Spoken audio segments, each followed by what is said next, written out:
नमस्कार जोहार, मैं हूं दशरथ प्रधान और आप देख रहे हैं न्यूज 25 झारखंड। उभरती झारखंड की बदलती तस्वीर। तो चलिए जानते हैं झारखंड की 25 बड़ी खबरों को फटाफट अंदाज में। उससे पहले यदि आपने हमारा चैनल को सब्सक्राइब नहीं किया है तो चैनल को अभी सब्सक्राइब कर दे, बेल आइकन को प्रेस कर दे और वीडियोस को लाइक शेयर जरूर करें। तो पहली बड़ी खबर देखिए, जहां सरायकेला में पशु तस्करों का भांडाफोड़, छापेमारी में 280 से अधिक मवेशी बरामद। सरायकेला खरसावां जिले के दलभंगा ओपी क्षेत्र से पुलिस की टीम ने आज मंगलवार को छापेमारी कर करीब 280 मवेशी बरामद किए हैं। बरामद किए गए पशुओं का बाजार मूल्य करोड़ों में बताया जा रहा है। पुलिस की कार्रवाई फिलहाल जारी है। बरामद मवेशियों की संख्या में इजाफा हो सकता है। इधर पुलिस की इस कार्रवाई से पशु तस्करों में भय का माहौल है। जानकारी के अनुसार कुचाई के सीमावर्ती इलाकों में पहाड़ियों की तलहटी क्षेत्रों से पुलिस की टीम ने बैलों को बरामद किया है।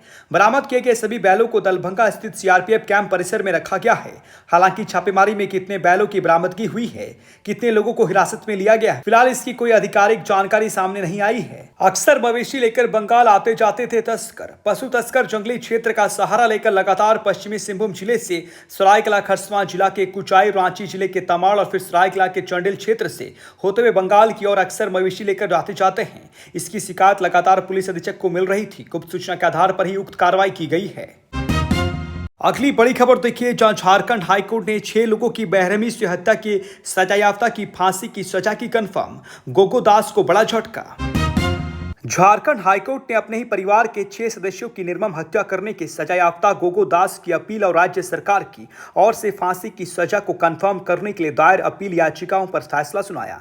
जस्टिस रंगन मुखोपाध्याय और जस्टिस अरुण कुमार राय की खंडपीठ ने फैसला सुनाते हुए निचली अदालत के फांसी की सजा को सही ठहराते हुए बरकरार रखा। इसके साथ ही राज्य सरकार की अपील याचिका को स्वीकार करते हुए फांसी की सजा को कंफर्म किया।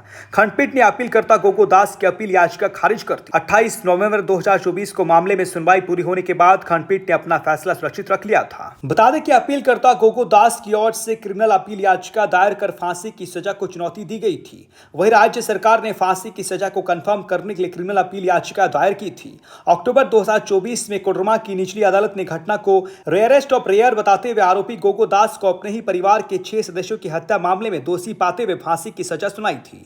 इसके साथ ही 10,000 रुपए का जुर्माना भी लगाया था।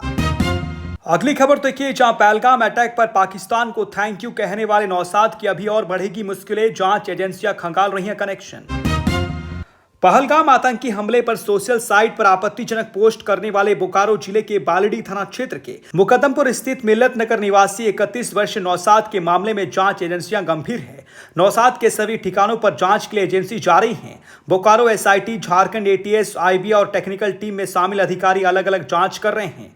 जांच टीम के अधिकारी बिहार, पश्चिम बंगाल, उत्तर प्रदेश और झारखंड के बोकारो स्थित चंद्रपुरा, हजारीबाग के पेलावाल, धनबाद के पाथरडी, उत्तर प्रदेश के सहारनपुर भी जाएंगी। जांच के क्रम में नौसाद के सभी संदिग्ध पोस्ट को खंगाला जा रहा है। इसके साथ ही लाइक और पोस्ट पर भी कमेंट करने वालों पर भी टीम की विशेष नजर है। अगली खबर देखिए, जहां ओपन जेल में रहेगी सरेंडर करने वाली नक्सली सुनीता मुर्मू, मिलेंगे कई लाभ। बोकारो जिले के लुगुबुरु पहाड़ की तलहटी में मुठभेड़ में मारे गए 1 करोड़ की इनामी नक्सली प्रयाग मांझी उर्फ विवेक के दस्ते की सक्रिय महिला नक्सली सुनीता मुर्मू ने सरेंडर कर दिया है। सोमवार को एसपी मनोज स्वर्गियार सहित अन्य पुलिस और प्रशासनिक अधिकारियों के सामने सरेंडर करने वाली इस महिला नक्सली को ओपन जेल में रखा जाएगा।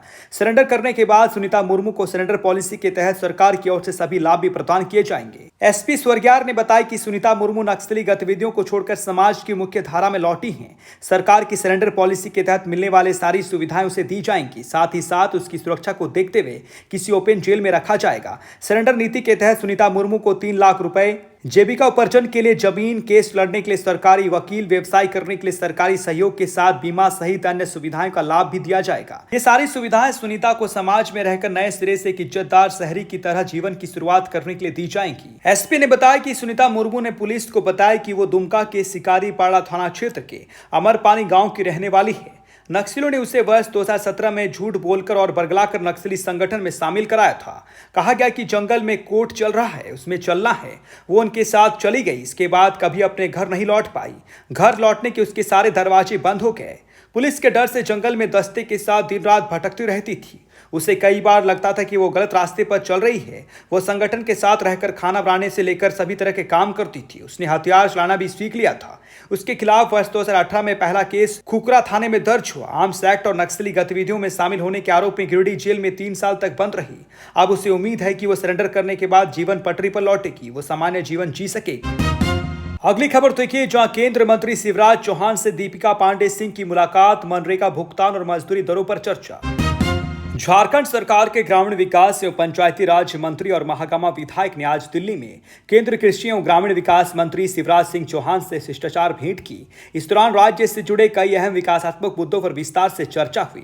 बैठक में मनरेगा के लंबित भुगतान, मजदूरी दरों में वृद्धि, क्लस्टर फैसिलिटेशन प्रोजेक्ट फंड की आवश्यकता और शेड्यूल ऑफ रेट्स की पुनर्समीक्षा जैसे मुद्दों को प्रमुखता से उठाया गया। मंत्री ने कहा कि ग्रामीण क्षेत्रों की जमीन जरूरतों को देखते हुए केंद्र से अतिरिक्त सहयोग अपेक्षित है। उन्होंने यह भी कहा कि झारखंड जैसे राज्य में ग्रामीण योजनाओं के प्रभावी क्रियान्वयन के लिए समय पर भुगतान और यथोचित दरें बेहद जरूरी है। केंद्रीय मंत्री ने सभी मुद्दों पर सकारात्मक विचार का आश्वासन दिया। अगली खबर देखिए, जहां मंत्री इरफान अंसारी का बयान, राज्य में बेहतरीन डॉक्टरों की नियुक्ति जल्द, प्राइवेट अस्पतालों को चेताया। रांची के एक स्थानीय होटल में मंगलवार को आयुष्मान भारत मुख्यमंत्री जन आरोग्य योजना और अबुआ स्वास्थ्य सुरक्षा योजना के अंतर्गत एक कार्यशाला का आयोजन हुआ, जिसमें झारखंड के स्वास्थ्य मंत्री डॉक्टर इरफान अंसारी शामिल हुए। उन्होंने कहा कि राज्य सरकार लोगों को गुणवत्तापूर्ण इलाज मुहैया करवाने के लिए प्रतिबद्ध है और इसके लिए बेहतरीन डॉक्टरों की नियुक्ति की जाएगी। इस दौरान स्वास्थ्य मंत्री ने निजी अस्पतालों को चेताया कि वे मरीज के इलाज में लापरवाही न बरतें। उन्होंने कहा कि कुछ निजी अस्पताल योजना के तहत पैसा खत्म होते ही गंभीर मरीजों को रेफर कर देते हैं, जिससे कई बार उनकी मौत हो जाती है। डॉक्टर अंसारी ने अस्पतालों को मरीजों के इलाज की पूर्ण जिम्मेदारी लेने की बात कही और भरोसा दिलाया कि स्वास्थ्य व्यवस्था को बेहतर करने के लिए वे हमेशा मदद के लिए उपलब्ध हैं। कार्यशाला में स्वास्थ्य विभाग के उपर मुख्य सचिव अजय कुमार सिंह ने जानकारी दी कि राज्य में 31,000 बेड है, जबकि जरूरत है 1,13,000 बेड की। उन्होंने कहा कि राज्य में मातृ मृत्यु दर और बाल मृत्यु दर में कमी आई है, जिससे अब दूसरे राज्य के लोग भी इलाज के लिए झारखंड आ रहे हैं। उन्होंने अस्पताल प्रबंधन से गाइडलाइन के अनुसार कार्य करने और किसी भी समस्या के लिए विभाग से संपर्क करने की अपील की है। झारखंड स्टेट आरोग्य सोसाइटी के कार्यकारी निदेशक अबू इमरान ने निजी अस्पतालों से राज्य की गाइडलाइन का 100% पालन सुनिश्चित करने का आग्रह किया। उन्होंने छोटे अस्पतालों में प्रशिक्षित कर्मचारियों की कमी की बात कही और गाइडलाइन को समझने योग्य स्टाफ की नियुक्ति पर बल दिया। अगली खबर देखिए, जहां पलामू में लूट मामले में 3 अपराधी गिरफ्तार, मोबाइल, नकदी और कार की चाबी बरामद। पांकी थाना क्षेत्र में चाकू की नोक पर हुई लूट की घटना का पुलिस ने त्वरित खुलासा करते हुए 3 अपराधियों को गिरफ्तार किया है। उनके पास से लूटे गए मोबाइल फोन, नकदी और कार की चाबी बरामद की गई है। मामला पांकी थाना क्षेत्र कांड संख्या 51/2025 दिनांक 25 अप्रैल 2025 को भारतीय न्याय संहिता 2023 की धारा 309(4) के तहत दर्ज किया गया था। वादी विकास कुमार राम द्वारा 24 अप्रैल को दिए गए आवेदन में बताया गया था कि अज्ञात अपराधियों ने उन्हें चाकू दिखाकर डरा धमकाकर 2 स्मार्टफोन, टेक्नो रेडमी 7000 नगद तथा स्विफ्ट डिजायर कार की चाबी लूट ली। घटना की गंभीरता को देखते हुए पुलिस अधीक्षक पलामू के निर्देश पर एवं अनुमंडल पुलिस पदाधिकारी मेदिनीनगर के मार्गदर्शन में एक विशेष छापेमारी दल का गठन किया गया। पुलिस निरीक्षक के नेतृत्व में छापेमारी दल ने सतत प्रयास करते हुए 3 अपराधियों को धर दबोचा।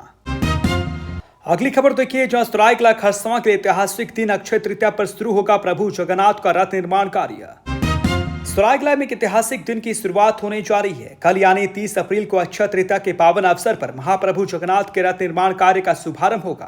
पूर्व मुख्यमंत्री और स्थानीय विधायक चंपा सोरेन के पूर्ण सहयोग और जगन्नाथ सेवा समिति के प्रयास से सरायकेला वासी एक स्वर्णिम इतिहास का साक्षी बनने जा रहे हैं। लोग बताते हैं कि पुराना रथ कब बना था इसकी जानकारी नहीं है, लेकिन संभवतः 100 साल पहले इसका निर्माण हुआ था। नया रथ बनाने के लिए जगन्नाथ समिति प्रयासरत थी, लेकिन धन की कमी की वजह से यह नहीं हो पा रहा था। पूर्व सीएम चंपा सोरेन ने पिछले साल नवीन रथ निर्माण में सहयोग करने की बात कही थी और इस साल नए रथ का निर्माण होने जा रहा है। समिति के सदस्यों ने बताया कि रथ निर्माण कार्य में विश्वकर्मा समिति कोणार्क से कुशल कारीगर आए हैं, जो कल से लेकर 40 दिन के भीतर 21 फीट 5 इंच और पतका को मिलाकर कुल 25 फीट का भव्य रथ निर्माण करेंगे। यह रथ पूरी मंदिर के सुभद्रा माता के रथ के स्वरूप के अनुसार बनाई जाएगी। रथ में कुल 8 पहिए होंगे। झारखंड की बड़ी खबरों की इस खास बुलेटिन से जुड़े रहने के लिए धन्यवाद। न्यूज़ 25 झारखंड चैनल को अभी सब्सक्राइब करें, वीडियोस को लाइक शेयर जरूर करें।